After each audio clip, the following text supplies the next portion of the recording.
Hello, this is L2SM. I'm a little worried the room seems a bit crowded and it may get very hot in here.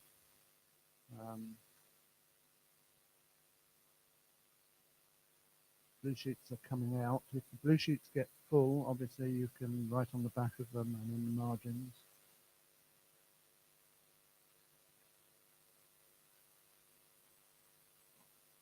Benoit is leaving, so now we can actually have a revolution. Let's also do layer 4 service models.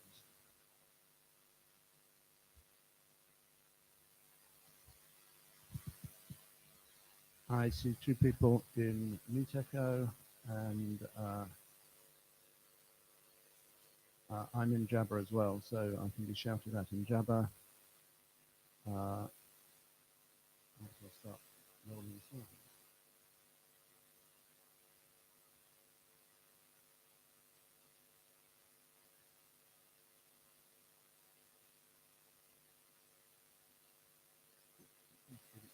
Yeah, that's quite good. Right, let's move straight to any other business.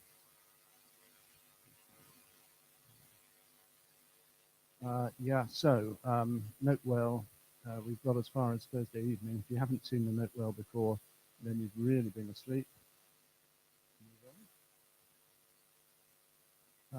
So yeah, the charter is out there and the mailing list. The Jabber room is running.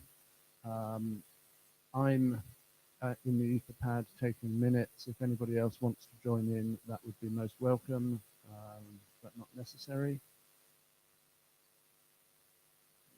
Right, so our agenda is 5 minutes of waffle, 5 minutes of us just describing where we are with the work and what we plan to do, and then handing over to Giuseppe for 45 minutes to talk about the work in progress, the draft, what changes have happened, an open issue that we've got, and then to hear if there's any more open issues from the room.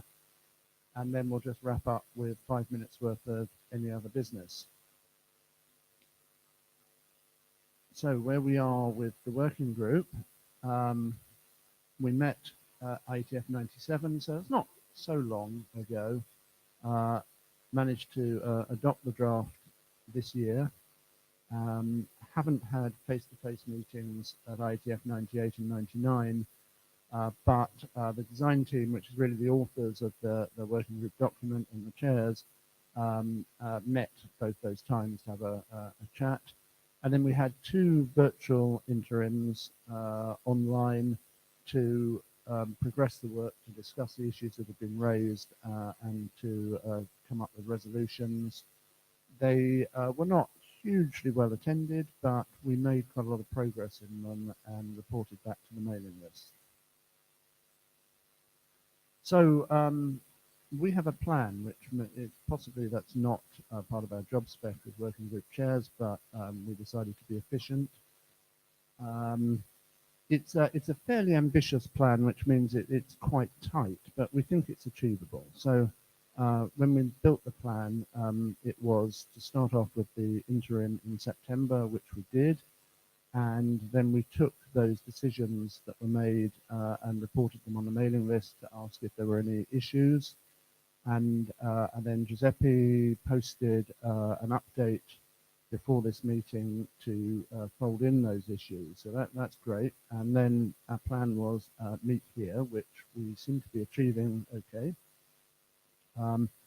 And what we want to happen in this meeting is to capture a sort of final set of issues. So this is not a last call, but if you've been sitting on some concern, this is a really good time to bring it up so that we get it out and get it into the version that will go for last call. So we hope to see that new version by the middle of December, and then ask for what's effectively an early Yang Doctor review.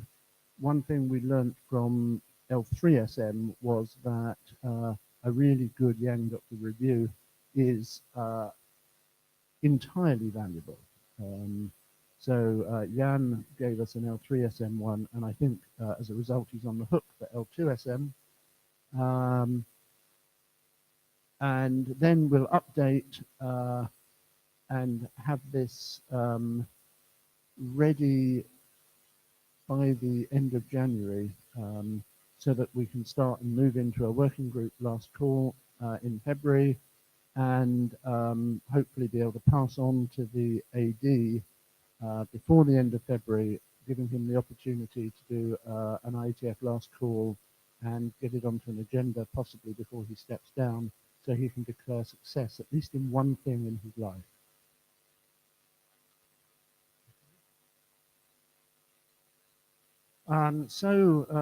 Giuseppe, you're up, basically. Talk about what the objectives of this work was. Unless you plug this in, that won't work. Yeah, this is the thing.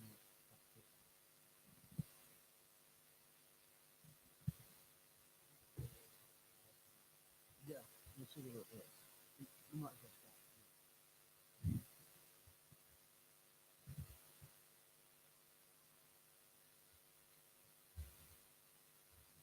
No.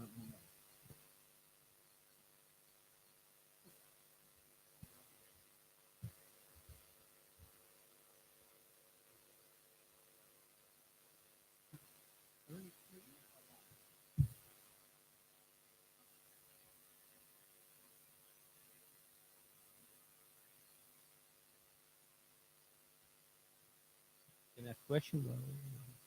Yeah, question from the floor. Why is it the chairs still don't know how to operate their own laptop?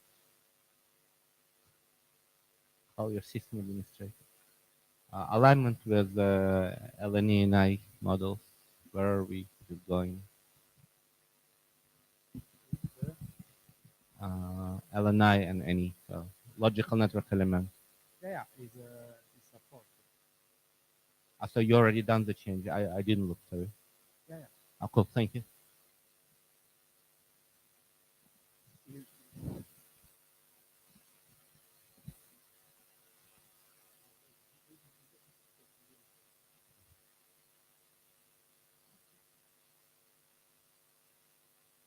Can you hear me? So, okay, this presentation is about the Young Data Model for L2 VPN service delivery.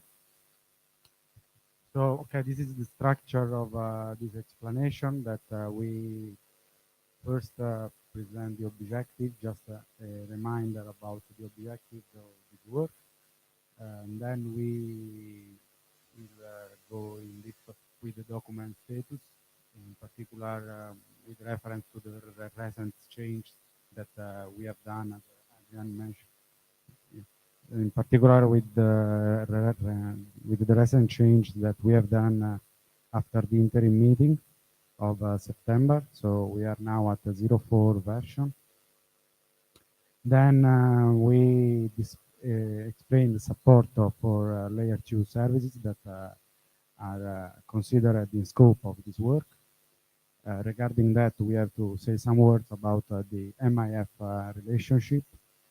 And then we talk about the open issues and other working items. And we will open to the new issues that should be addressed in the next version. And then, okay, we are looking at a relationship with layer 1 CSM that is a new working system. Okay, as a reminder, why do we need to define an L2SM? So why we need to talk about a young data model for layer 2 VPN service? Yeah, the work has been done also for L3 VPN services, though, so we have to do that.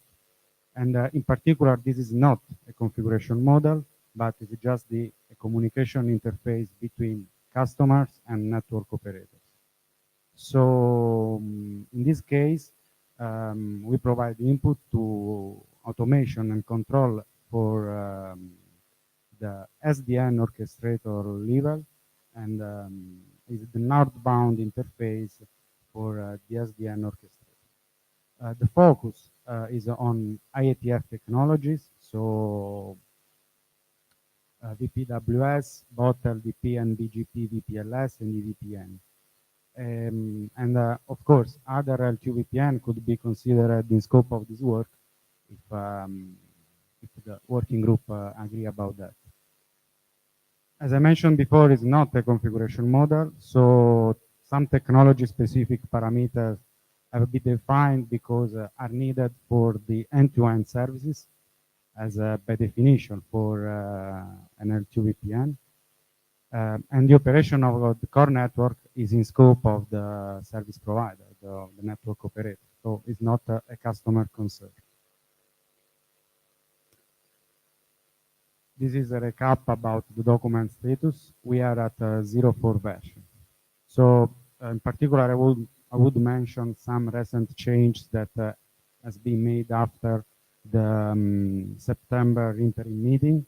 In particular, we remove EVC and OVC related attributes. So this is why EVC services is not defined by IETF. And so we could add some reference to other model defined elsewhere, but we prefer for now to delete. The question has been done to the L2SM mailing list, so this is 0.4 version, we have just removed the EVC support. Another update to mention is the removal of the load balancing option, since access priority within availability can be used to support this feature. So it was a redundant parameter that was removed. The same for service protection attribute, since we have a diversity attribute under sites container. Okay, there is also a bullet that talk about the removal of security containers, but there is security within the L2SM. It's just that we changed the name because it is another container. Okay, there are some repetition, but okay. Okay, what is L2SM service model? So this is the structure of the our service model. So there are two main containers that are services and site. And the most populated one could be site, of course, because it's an interface between customer and service provider and network operator. So it could be a site definition in particular. And that all the common characteristics are defined in service container. There is the support for L2 VPN creation, the support of one site belonging to one VPN, one site belonging to multi-VPN. This can be done, for example, if you can navigate the tree under site, network access diversity. Here we can define the group ID and the diversity. So we can define one site that belonging to one VPN or to multi-VPN. There is the support for one side with multiple logical access. Also, the same way, network access under access diversity. We provide L2 VPN with public cloud access. So under services, you can navigate. And so this is give you a very simple view of the L2SM service model, just to understand what are the parameters and what are the main containers that can be used.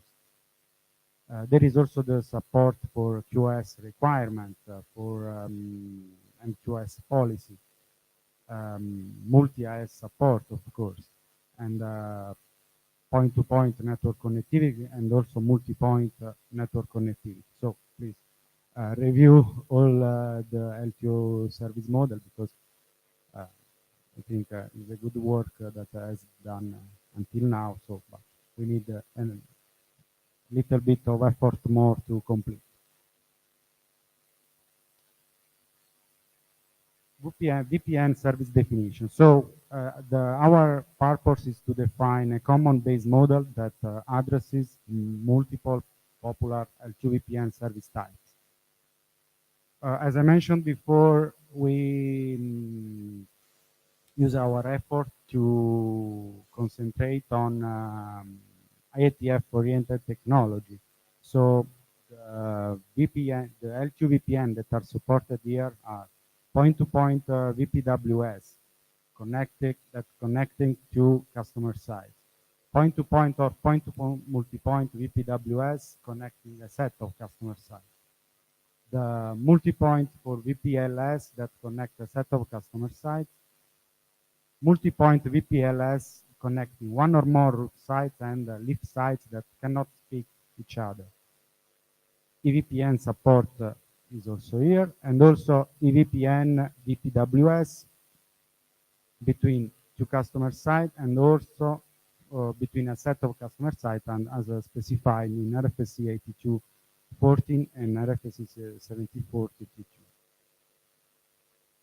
Of course, if other L2 VPN service type may be included, that there is the consensus of the working group, feel free to comment and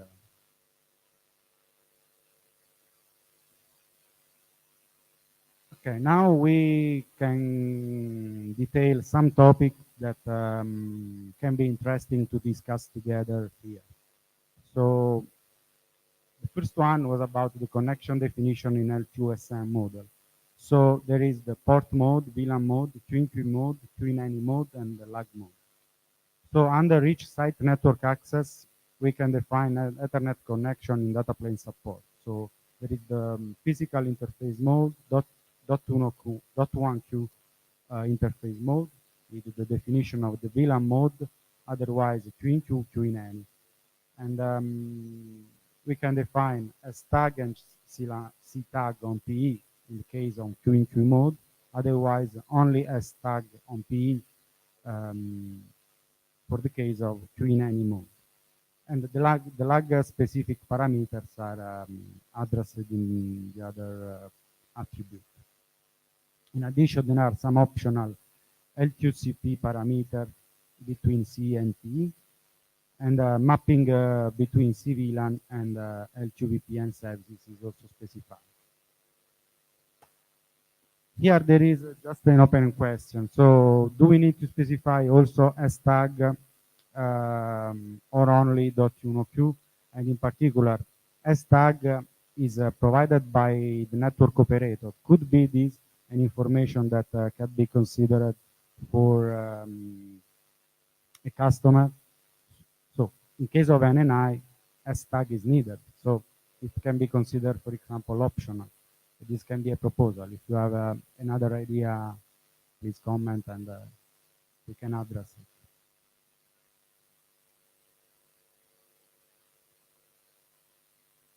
Okay. This is about the multicast support. In case of multicast support, we need to describe the multicast tree. We can see all the parameters that we can configure. We can set all the attributes. Tree type, traffic type, delivery mode, group to port mapping. So there is the support both to any source multicast, source or source specific multicast. Also the IGMP snooping is enabled and is support in the bridge domain. And for the MAC multicast group at site level, there is the VLAN ID, that is the VLAN ID of the multicast group, the MAC address group, the MAC address of the group, and the ports lag the same that are belonging to the multicast group.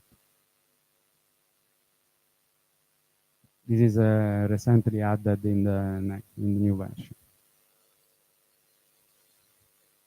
This slide explains how we can use the single home, dual home, and multi-homing support.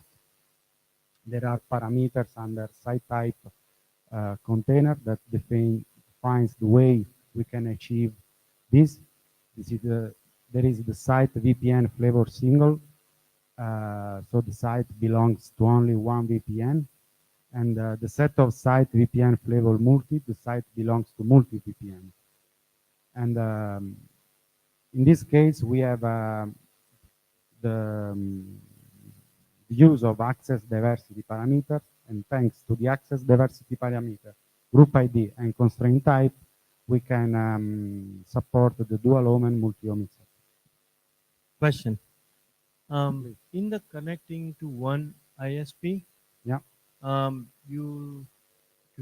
you want to consider connecting to two PEs? That's in EVPN. You have an active uh, services for the L2VPN. Yeah. I don't see it. You have dual home, but you are showing a two Yeah, you mean dual home?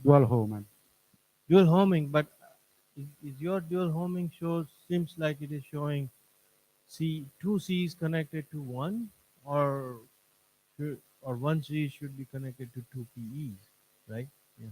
Yeah.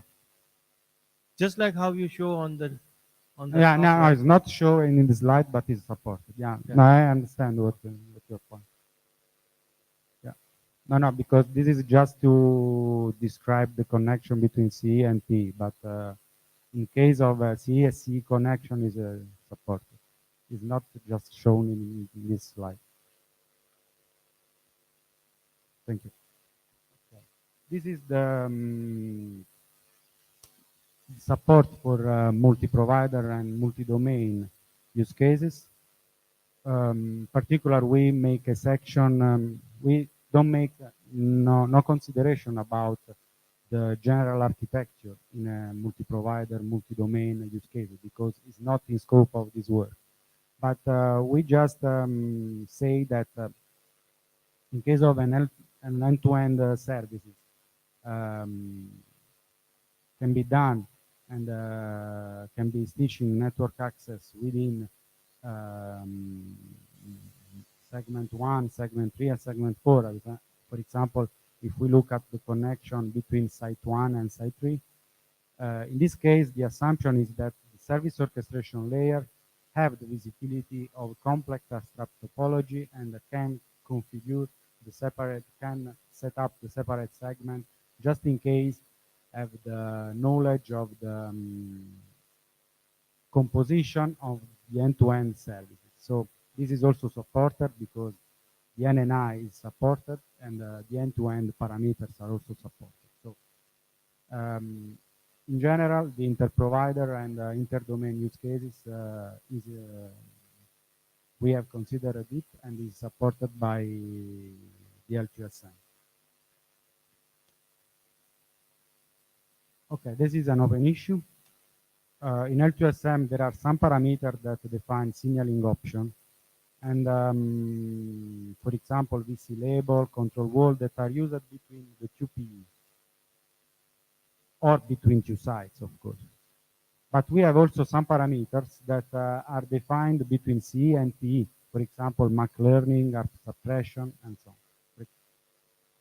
So here there is an open question. Do we need to specify signaling option parameters by operator phasing model? So what kind of parameters? So we asked the working group to make a review about that because we need to check what are the parameters that the network operator can for signaling option communicate with the customer. Because the question is, what are the parameters that customer care about the PE of the network operator? So we have an idea, but we have made a proposal, but we have to check all the parameters that should be considered. Hi, again, Himanshu from Siena. Yeah, I guess since all the operators are the authors of this draft, you guys probably have a better understanding of what kind of how you provision L2VPN service and what is as far as the what is required as in terms of whether you need to specify anything network related stuff, because there is already a lot of stuff in the L2VPN device model, L2VPN AI model. Yeah. But there needs to be some translation or something that needs to be at the top level, and then the controller can give those use some information to provision the network. Some other questions. So I'm just thinking aloud. With respect to the the high bandwidth like 500G pseudo wire, right? I mean, Yeah. whether would you specify something like that, which would require ECMP and all that stuff on um, the what kind of protection you would want, some OEM interoperability, Yeah. like instant, if you are doing Yeah, the CFM and OM is not mentioned in this version of the slide, but we supported, of course. mm, We supported Y1731 for 1731, yeah, yeah, yeah. Okay. end-to-end, and okay, this So is you important. you have that performance monitoring stuff. Yeah, yeah. Okay, logs Performance and monitoring attribute is okay. yeah, it is not unfortunately it's not mentioned in this drive because it was not one of the last inclusion in the last version, but Okay. we have Yeah. implemented. I mean, all those things. Yeah. Those things that are useful. Yeah, thank you. Okay. Yeah, regarding your point, yeah, of course, as a service provider, yeah, I can say that the signaling option between PEs and PEs maybe can be omitted. Just we can consider some option, and we can just say that the customer could say about the technology and could know just about the technology and which kind of signaling option can be used between PEs and PEs. One more thing just occurred. Yeah. Sorry to interrupt. Calendar service. I think I usually, L2 VPNs are, you provision once and um, it stays there and all that. But with all this advent of all this network programmability and all that stuff, there is you can support calendar service in your service model where you can just schedule L2 VPN service that that where that's when it will tell the device to controller to establish the L2 VPN service and then tear it down, and then when all the calendar based service, uh, you know what I'm talking about, right? It doesn't have to be permanent, that once you provision and it stays there forever and ever.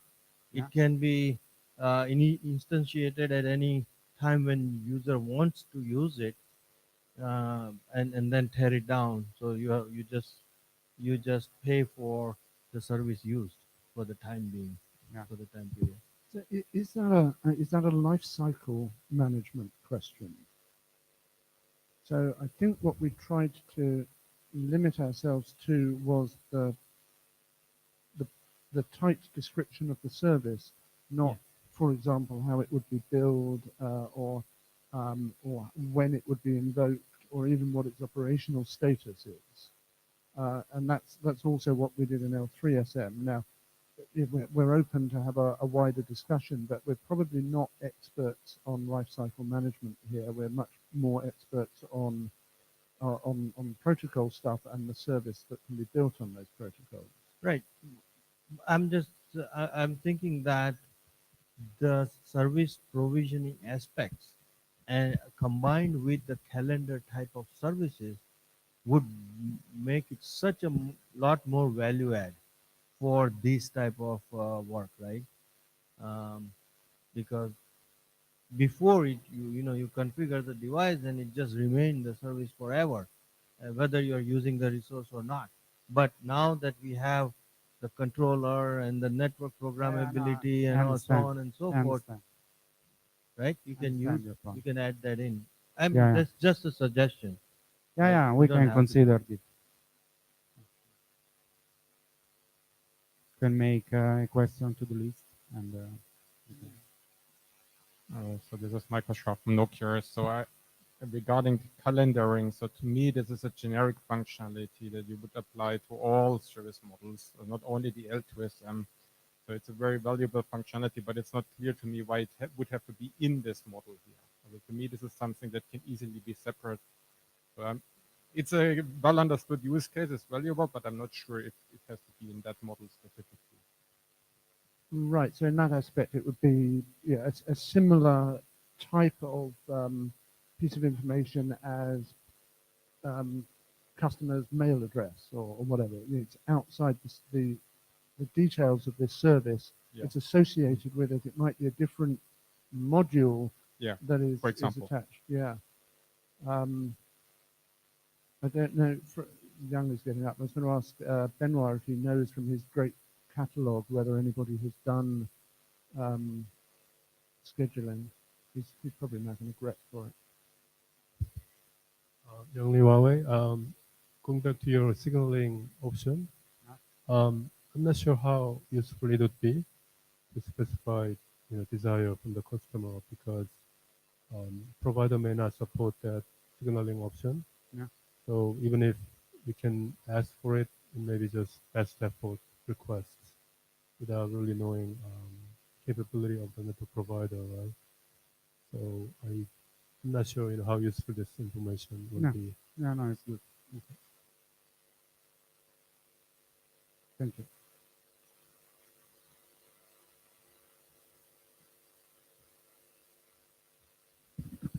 Benoit, so you asked Adrian if there is any scheduling.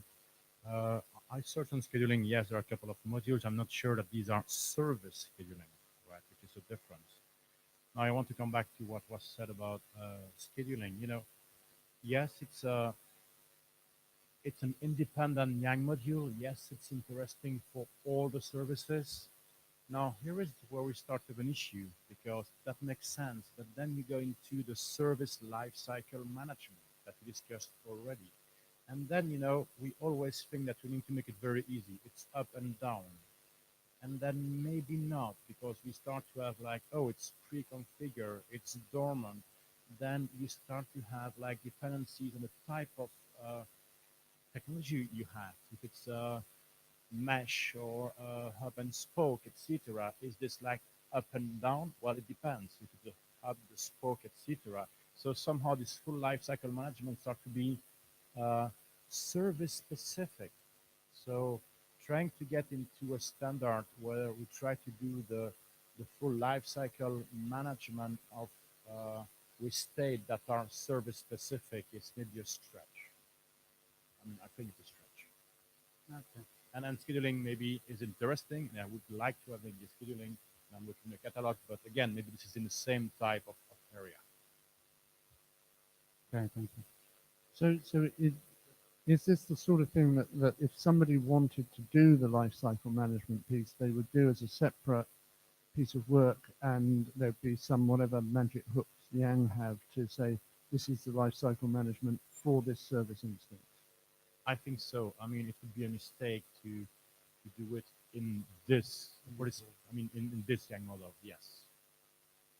So Himanshu and Michael, since you were talking about it, does that address your?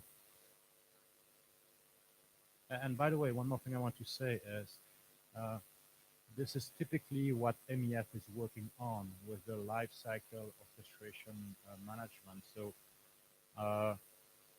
they don't publish all of their models while they are working on it, but this is such a basic function in a service lifecycle that I'm pretty sure they're working on it.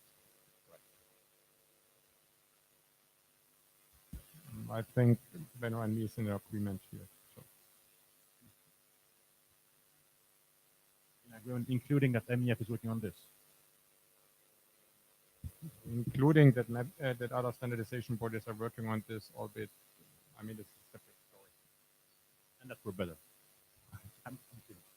Don't take it. So just for my understanding purposes, maybe I understood it clearly or not, I will repeat. So the consensus is that it is a separate thing other than the services, but aren't there any service related implications with respect to reserving the resources for so that when you are ready to deploy or activate, that you have a greater chance of provisioning the services, and so on and so forth. But I just mentioned because I think that's a huge value add for doing this thing, but I'm not 100% sure whether it's a standalone and then everybody inherit that, or every service will have to do something additional also, like L2 VPN and L3 VPN and they may have to do something No, additional. but for I agree because life in cycle the management. SDN era we have to think about this topic. So it's okay. Yeah, I mean, you guys have such an aggressive schedule, so you may not want to consider it at all. Yeah. So that's fine. Also, that's not a problem. Okay. Go ahead.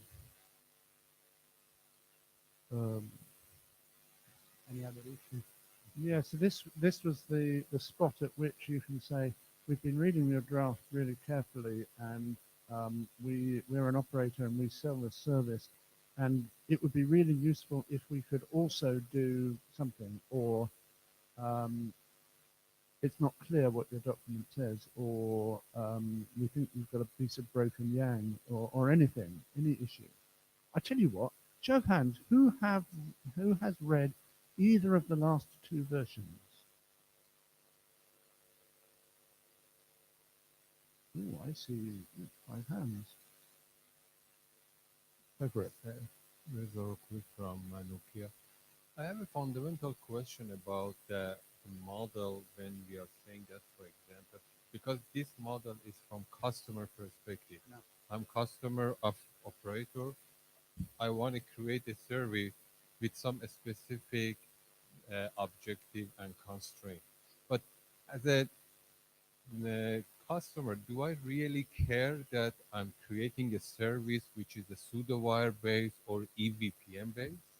I want to say I want to create a service with bandwidth of 50 meg. I need redundancy. I need dual homing.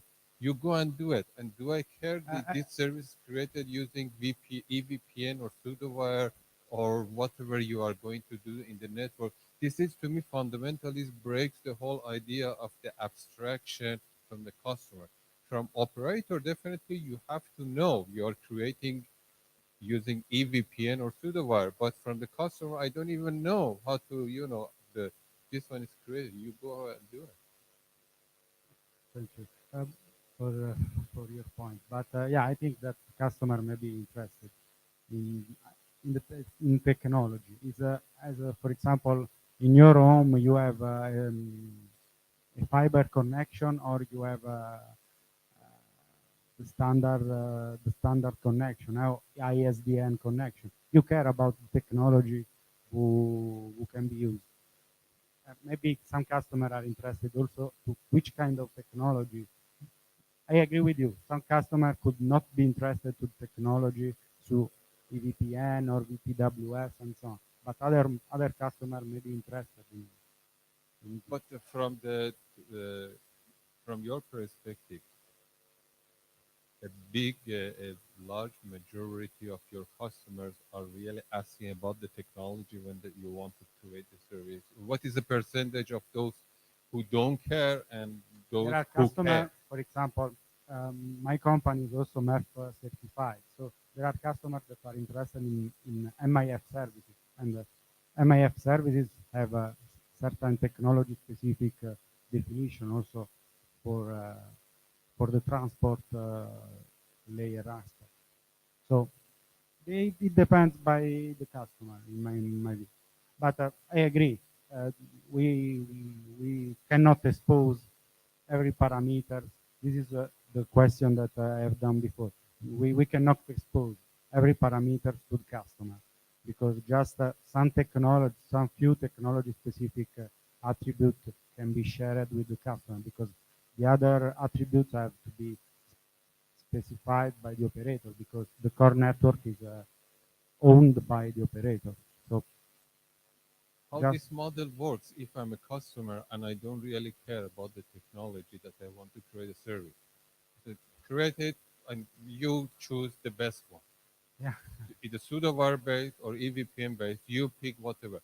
So this model supports that the idea of creating a service, but I don't know what technology I want, or I don't really care which one I want to use. But we can support both cases, because in case the customer don't care about the technology and the transport layer, we can make the parameter optional, and we can give to the parameter a default value, for example. Yeah, it should be because if you want to make it generic, it should be such a way that It satisfies those customers who really care about all these Yeah, details, and for those who not care and they just want to create a service point to point or multi-point to multi-point. You yeah. create this service as long as it satisfies my SLA. Agree. So I think we take an action there to check that all of those fields are properly optional. Yeah. We had this when last time it was presented. We had the same comment, right? Because there was a lot of overlap. I haven't read the latest draft, but I see that in your this thing you have removed a lot of stuff. So we do have to read your the latest Yeah. draft. Did you guys cross posted it to the BES and the PALS working group and all that stuff for people to review this draft? Because I don't remember seeing this come across. Maybe I missed it. I think so. This latest couple of revisions haven't been cross-posted, but when we set up the working group and when we adopted the draft, we did cross-post, and the working group last call will get cross-posted. But you know, the point of having a separate mailing list and working group is to do the work in the right place. So occasional notifications. Okay. Well, now that I know, I will go Tell back all your friends. and I will tell my friends. All right, we should just send out an email on saying, hey, we have the latest L2SM Yang model draft. Please review it into different this working groups, right? And have a link to that. So that would help. That will you'll get lot more eyeballs looking at what is there, and you'll get more comments, right? So the other thing, what the previous commenter said, the same thing we had said before, because there was a lot of, and I think you want to see it from the perspective of a customer doing with an online tool, so that it doesn't even talk to an operator or anything. You provide some tool, he sits down and fills all the uh, thing in on the windows, and Barabim barabum, the service is provision. No need to do anything extra, right? Everything is automated, right? So if you look at it from that perspective, that customer is not gonna know whether Yeah. it's an LDP or pseudo wire or what all Yeah. those things are, right? Okay. But behind the scene, we have always L2SM. Okay. I want to provide some comments about the technology which supported L2VPN. As far as you know, that L2VPN mainly focus on large-scale enterprise customer. Generally, they have strong IT staff, so they care about the specific technology, for example, software and etc. So I think that this should be considered with this model. Yeah. Thank you.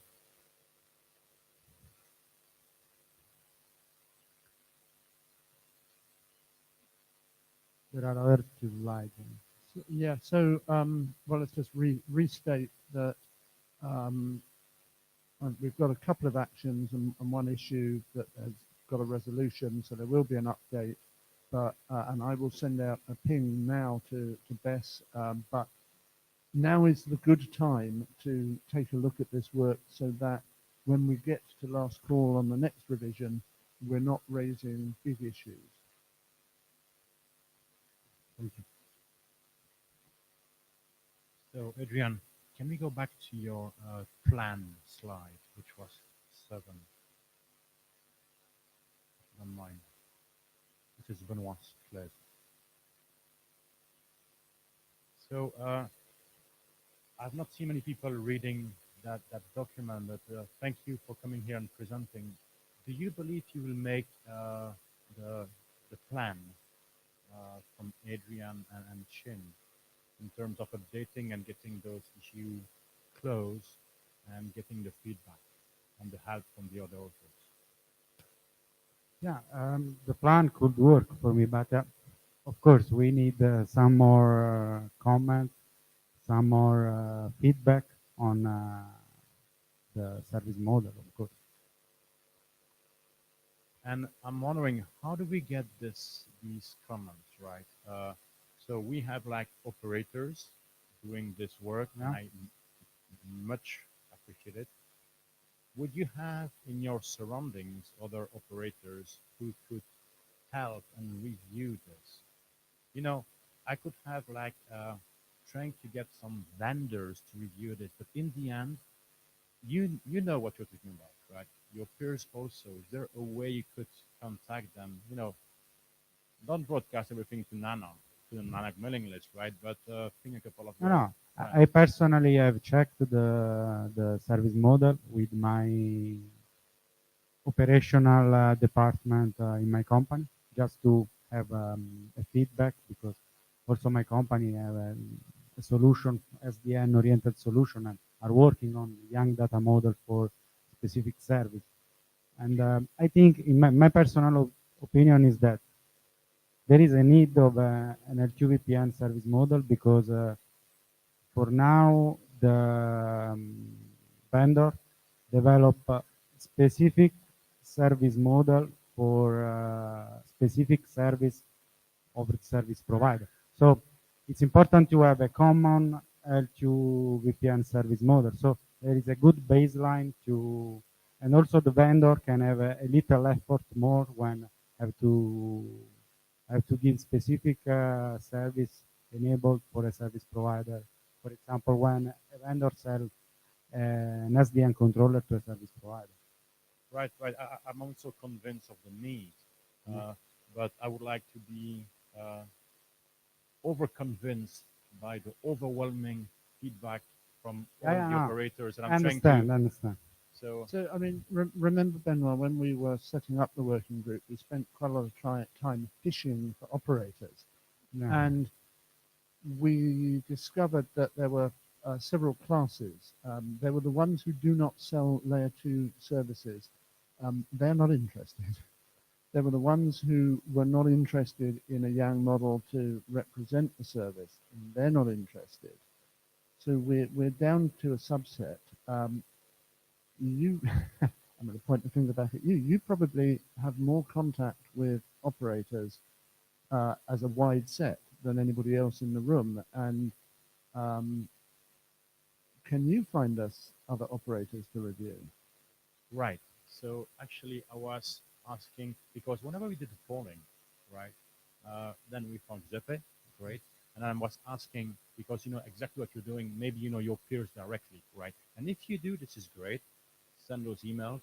Now, if you don't find people willing to review, maybe I'll try to find some more on my side. So Your help is welcome. I can try to do, but also your help. okay, so if you don't find anybody, I mean, let me know and Okay, I will try good. some more. Okay. So I think there are several risks to the plan. One of them is that Giuseppe gets taken out by the mafia. One of them is that we get really detailed, serious review comments that cause lots of work. But that would be a good result. And one of them is that we get silence when we go for review. And yeah, the default always in the IETF is silence means, yeah, okay, whatever. Yes and no, because this is operators doing work. So I've seen multiple operators there. And if we've got those operators telling us it's important for us, and this is the way it works, I think this is good. That's good enough. Okay, okay. So that one we can take off the risk list, and we'll assign a bodyguard for Giuseppe, so we only have to worry about really serious technical review, and that would be good anyway.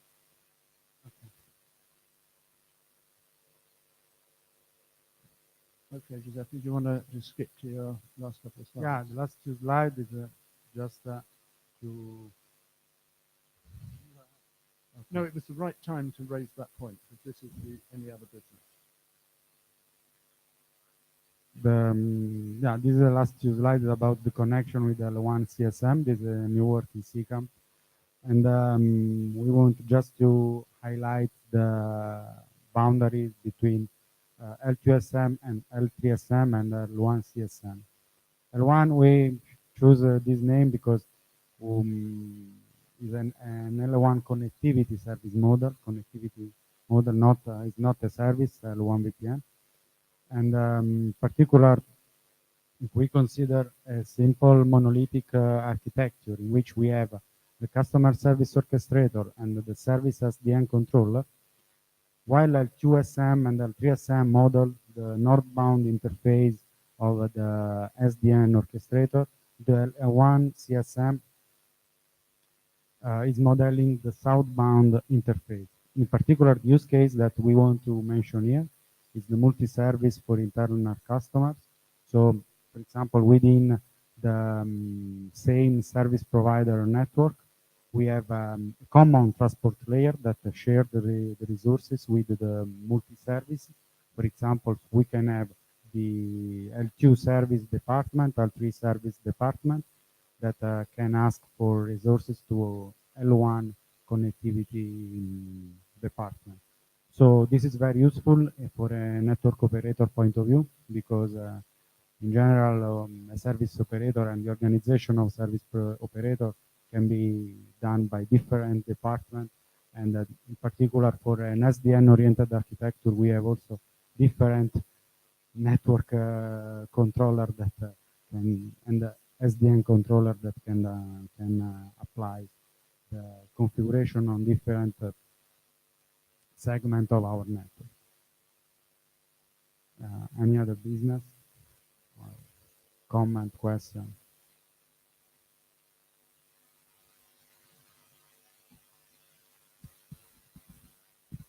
So depending on how successful we are with our plan, this is the last meeting of this working group, or see you in London and the next 12 IETFs. Thanks very much. Thanks, Giuseppe, in particular, for your work on the document. Thank you.